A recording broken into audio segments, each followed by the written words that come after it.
Good evening, good evening, good evening, everybody. Welcome to another Whiskey Wednesday. Nearly didn't happen this evening because you could probably tell by my voice. No, I haven't been chain smoking cigars, as it would sound. I've got this little bug that's going around, this little persistent bug, which is really annoying. But streaming doesn't really matter because I'm in perfect isolation here at Dallas Do House, surrounded by lots of lovely woodland walks and of course lots of whiskey, which you can see just over my my right shoulder here. To kind of soften the aggression on the voice box, I'm actually on a hot toddy this evening. Hot toddy made with our Cask Craft, the port finish, the lovely fruity, malty, rich port Cask Craft. Lovely dram, and works well in a hot toddy. So if anybody else is feeling a little bit under the weather this week, as hopefully we're on the tail end of winter, we've all been really hoping that spring is just around the corner, but another downfall of snow this week up here in Speyside has dampened everyone's spirits, unfortunately. Anyway, let's brighten this up. I don't want to be too down and negative with your beaming in tonight. I hope you've all got a delicious dram in your glass whilst I toast along with my hot toddy. Tell us what you're drinking this evening. Liv's in the background there. She'll be typing away, answering any questions that you have throughout the course of the session.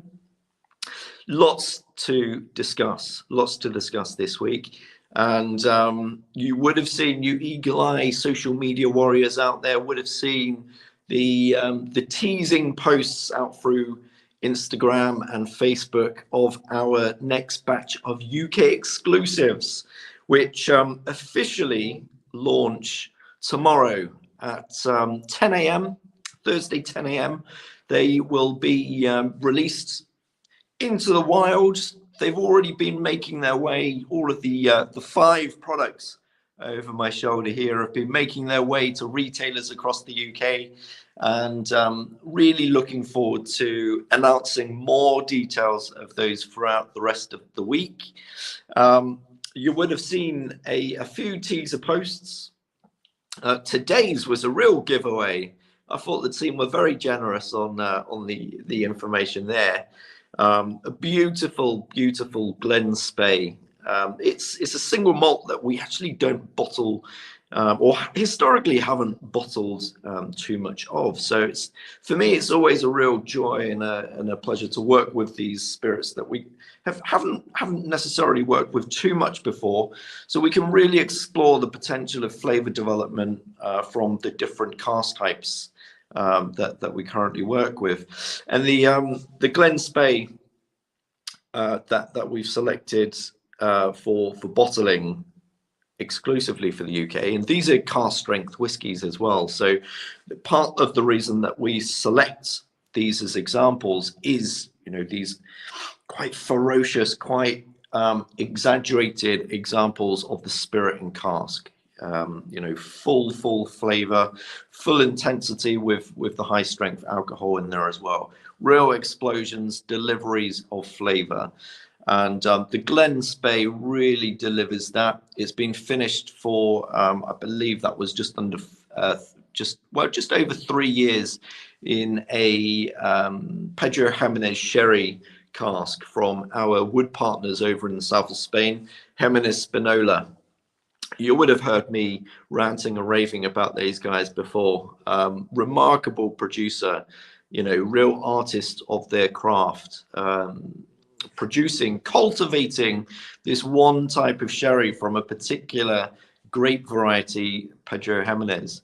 And they've been, you know, doing that in their family since 1729. So, you know, long before many, almost all single malt whiskey producers in Scotland today. Really quite remarkable. And as I've touched upon, you know, our cask collaborators, part of the reason that we collaborate with these celebrated producers is, of course, yes, to bring quality into every bottling that we produce for Murray McDavid. But, you know, it's as an independent bottler, and what is made Murray McDavid quite unique in the landscape of independent bottlers is, you know, the real celebration of the cask, almost as much as highly we celebrate the origins of the spirit itself. And of course, so much flavor coming in from these first fill casks, be it from Heminus Spinola, or be it from, you know, our Madeira partners, Justinos, you know, really delivering the flavor. And these producers as well, importantly to us, bottle the liquid that they're producing. You know, it's not seasoning liquid that will be reused for seasoning or discarded. You know, it's bringing that extra layer of quality and, as I say, provenance into every drop that we're bottling. The Glen Spey, really indulgent style, as you would expect. If you've not tried Pedro Jimenez sherry before, then I highly advise getting yourself down to a finer supermarket, or your local bottle shop, of course, your wine merchants. Get yourself a bottle of Pedro Jimenez sherry, and get yourself some vanilla ice cream if you're feeling extra indulgent, and a good glug over that vanilla ice cream, and you'll be in heaven. Don't have too much, because you'll be in hospital with diabetes in a real quick time. So go careful with that stuff. But PX sherry is so viscous, so rich, dark, kind of date figgy notes, coffee, mocha notes that come through there as well. And of course, a bit of nuttiness, which we all enjoy, a little bit of nuttiness. So yeah, the Glen Spey, look out for that one. I'm not talking about the age at this point. That will be revealed more in depth tomorrow. I gave away the Caerlila last week. I can't stop talking about it. I can't stop thinking about it even. And I've been doing some photography today of that bottle, and it's torturous not to be able to pop that seal off of that bottle over my shoulder there and pour myself a dram, because it is nectar, absolute nectar.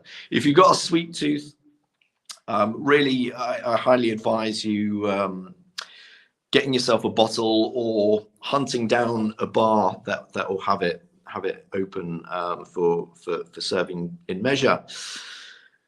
Because, as I say, the integration, I can't spend too long on that whiskey, because I'll be keeping you guys here all night. I get very carried away when talking about that little 8-year-old Caerlila, finished for just over 2 years in a 136 litre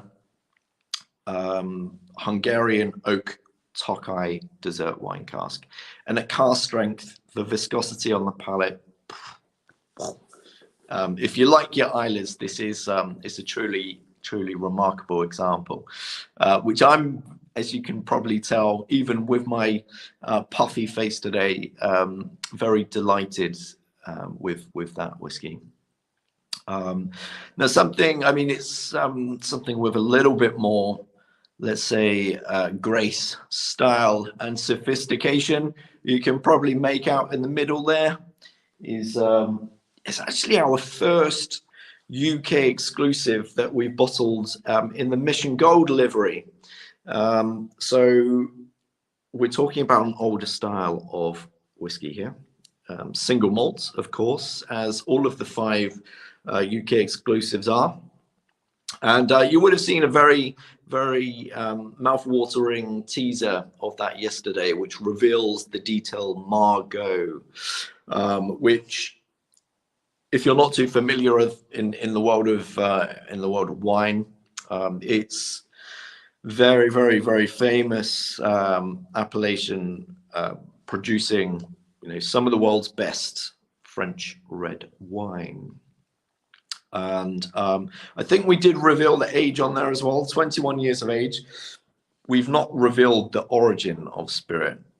I think I invited some of you folk to maybe hazard a guess, or I mean, I'm always interested to hear people's past experiences of different finishes, what works, what doesn't. I hear so, like, really interesting. I love the debate, the conversation, the opinions, because Sauterne, dessert wine, and Tokaj, obviously a style of Hungarian dessert wine, they do seem to evoke quite a lot of emotion in some people, really enjoying it or really not. Working with some malts, not so much others.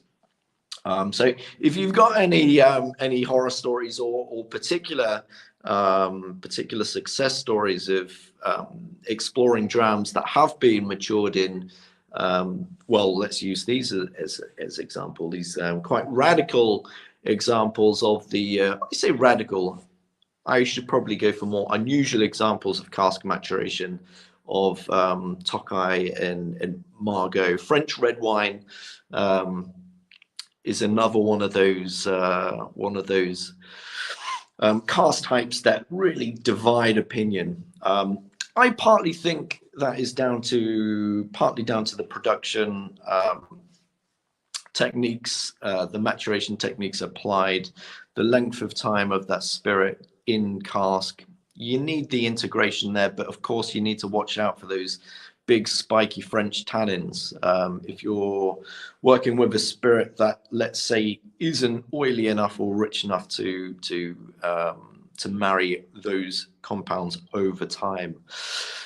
This whole thing over here, the Mission Gold, the UK exclusive, has had a lot of integration. It's a monster of a spirit. It's oily, it's dense, it's peated. I've probably said too much already. I'm just going to say West Coast, and I'm just going to leave it there. Okay. I think that's just over 5 years in the red wine cask. Enough said. Enough said. Then we've got a cool, quirky. I always like to include a bit of a cool, quirky, unexpected selection in the UK exclusives, and we have a Pinot de Charente cask finish single malt in there, 9 years of age, and as I mentioned at the start, you know, the UK exclusives are really designed to showcase the real sharp end of the art of maturation within our warehouses. Not just at Colburn, I'll have you know, we also have been selecting, as we move more and more stock over to our racked warehousing over at the Royal Brackla Distillery. If you've ever driven past it, the distillery, you would have noticed the big warehouses at the front of the drive of the distillery, warehouse 9 and 10. Those are currently where we are maturing generally our younger stocks for Murray McDavid. So you know, the Cask Craft range will be the releases will be laid down to mature at Royal Brackla, whereas our older stocks, our more prized stocks, are still held at Colburn, which I'm still hoping to see some of those ticket sales for those tours creep up ever so slightly for the Spirit of Speyside Festival in the next, oh my gosh, I want to say, what are we on, maybe 42 days to go until the festival. It's really, really coming around very quickly. Hopefully the snow, as I look out the window, it's obviously a bit dark now, but I think there's a few flakes of snow still out on the lawn out there. Really hoping for those temperatures to warm up, and it should be, yeah, we need those temperatures to warm up. So events team, get on it, get that good weather booked in. We need it to be, you know, hopefully double digits, please, in terms of temperature, because we've got all of those really wonderful outdoor events. I mean, I mentioned the woodlands over here in Forest, just out the back of Dallas Dew House here. We have a wonderful little opportunity to join our managing director, Edward Odin, for a wildlife walk and a selection of, you know, really, really delicious drams. You're on a whiskey event with the managing director, so you're gonna be sipping some pretty special drams on that one. Whilst he, of course, points out the wonderful flora and fauna that Forest has to offer. So if that whets your appetite, go and check out our website. Liv might even save me the hassle of trying to remember the website extension by putting the link in the comments of this chat or video. Thanks, Liv. Other events that we've gone outside, one that we've been talking about a lot yesterday, actually, which is starting to really gain momentum and excitement. It's an event that we ran last year, and of course, you know, with everything that you do, every event, every project that you repeat, you know, we always try and elevate it to make it you know, that much better of an experience. And it's going to be really challenging to do that for the Drams Under the Stars at the old Bothy, which ticket sales are going really great for that. I think there's still some good space on Wednesday night, if I remember correctly. But yeah, I mean, we're going to need those temperatures. Actually, we don't need we just need dry. A bit of dry. If not, we've got plenty of umbrellas to keep you all nice and dry. Last year we, you know, had that roaring fire fueled by whiskey staves, which seemed to burn at 1,000,000 degrees. It kept us nice and toasty. We're going to be having music and lots of interesting drams. One of them, which is actually we're putting together a brand new product in our ACO Spirits range called the Bothy, and we're putting together a nice commemorative bottling for the Spirit of Speyside Bothy event this year. So Spirit's been selected for that, which I'm very excited about. It's a spirit, a local, of course, Speyside spirit that I really have a soft spot for. It's just a couple of miles north of Colburn, and we've actually bottled quite a few different styles over the past months. I feel that I'm saying too much already. I'm giving too many clues away again. But yes, we're releasing a special Spirit of Speyside whiskey specifically for the Bothy event. So if you really fancy a good old knees up, a good few drams in good company, in front of a big old fire overlooking, you know, the lands of Speyside that were, you know, would have been filled historically with illicit distillers. It's going to be a very fun evening, and this whiskey is going to be a nice little nod to, or a nice little extra to complete the experience. So again, you know, click on the old Murray McDavid website or the Spirit of Speyside website. Liv might even post the link in the chat, and you can find out more. I'm just going to take a little breather there. Okay, speaking of Spirit of Speyside bottlings, and partly why I'm still alive today, not, in bed recovering, as I probably should. But there is work to do. And today's work has been very rewarding for myself and the Whisky Creations team over at Colburn today, because the wait is over. The hunt is over, I should say. We have found the cask, which is going to be bottled for the festival this year. Having been chatting to quite a few of you over Facebook Messenger, I see a lot of curiosity and anticipation about what's possibly going to follow the Inchgower from our last festival bottling.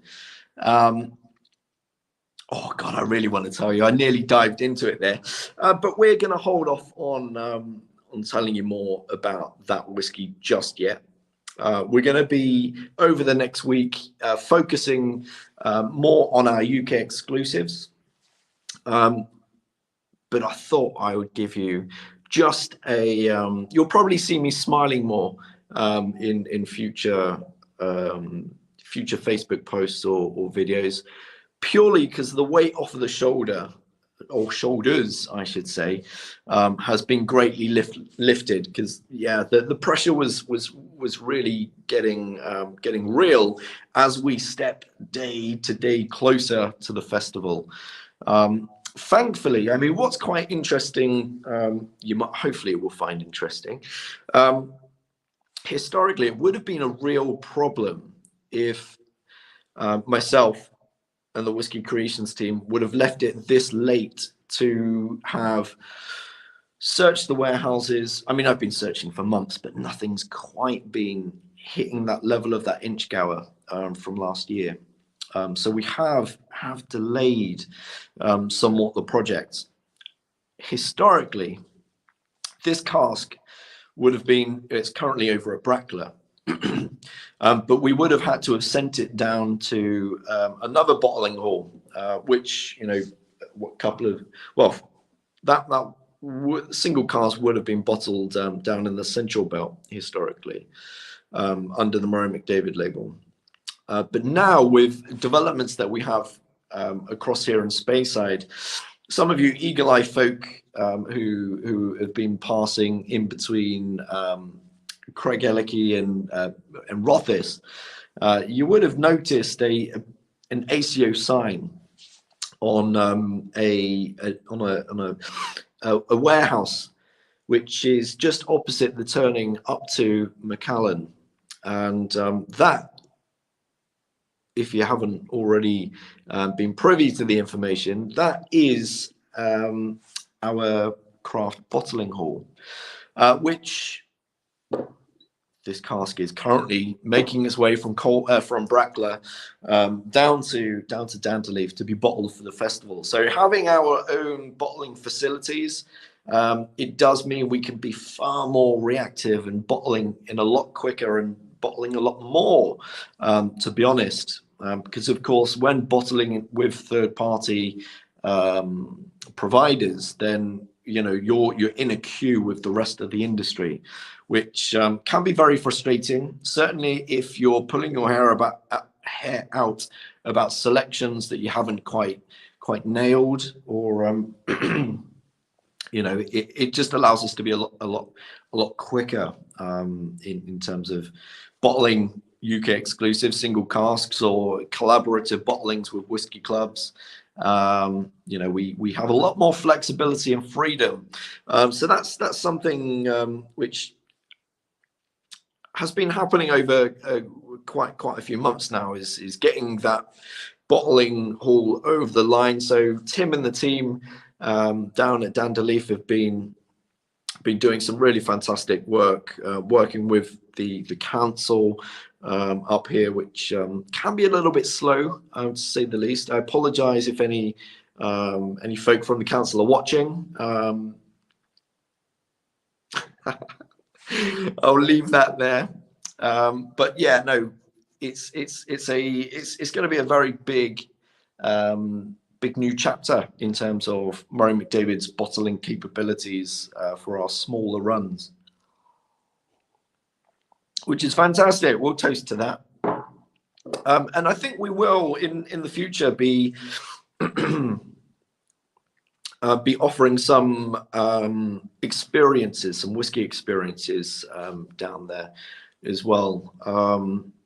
To be continued, to be confirmed. We'll push that into a future Whiskey Wednesday. But if you do want to stay close to that project, then yeah, don't hesitate to send us a message, send us an email. Down there at Danderley Farm, it's got a water spring down there, which we're going to be using that water from the Spey for reduction of whiskies as well. So we're really looking forward. Me and the team actually next week are analysing that water and see how reactive it is to to various different types of spirits that we're working with. I've not really explored origins of water in this way before, so I'm really looking forward to learning and developing that side of Whisky Creations. Okay, so what else have we got going on this week? UK exclusives, more Spirit of Speyside activity. I'm over the moon with the selection here, as they say, such a relief. Ben was our head of sales. Sales manager was at a whiskey event over the weekends, just gone down in Stirling. If you got to try some of those drams down there, let us know. It was quite a short event, I think, just a little session, but I hear there were quite a few drams enjoyed. I think I misspoke in last week's Whiskey Wednesday. I got the dates events slightly mixed up. I think I mentioned that the team would have been down at Alloa Whiskey Festival. That's actually at the end of the month on the 31st, which we'll have some of the team at, and we're double booked. We're double booked on the 31st. Me and Dan, should I be alive on the 31st? Getting the violins out, Should I be alive on the 31st of March? Me and Dan will be down in London for Whiskey Live, where we'll actually have all of the UK exclusives. So if you're keen to sample any of these that will be fully revealing and launching tomorrow at 10 a.m., then you can come to Whiskey Live on the 31st of March and the 1st of April. 1st of April. We're going to get some April Fool's gags, aren't we? Oh, Liv, we need to think about April Fool's gags. Let's think of what we can do there. But before that, of course, we've got Mother's Day at the weekend. I hope you're all treating your mums and raising a glass to all the wonderful mums out there. The social media team have been they've been slightly creative in some of the thoughts and ideas about Mother's Day campaigns. Some are safe to share, some are definitely not safe to share. So you'll see over the next few days and weeks, or days rather, about the shareable ones. But yeah, make sure you treat your mums.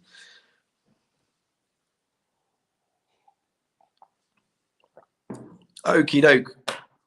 So I think the only other things really to report for next week, the Murray McDavid Whiskey Club. We have our first online tasting. Anybody watching who isn't a part of the Murray McDavid Whiskey Club, it's an online group on Facebook. Give it a little search, Murray McDavid Whiskey Club on Facebook. Click join, and that little group is a It's a safe space for Murray McDavid whiskey fans. Share your favorite drams, even cocktails. You know, I know there's a lot of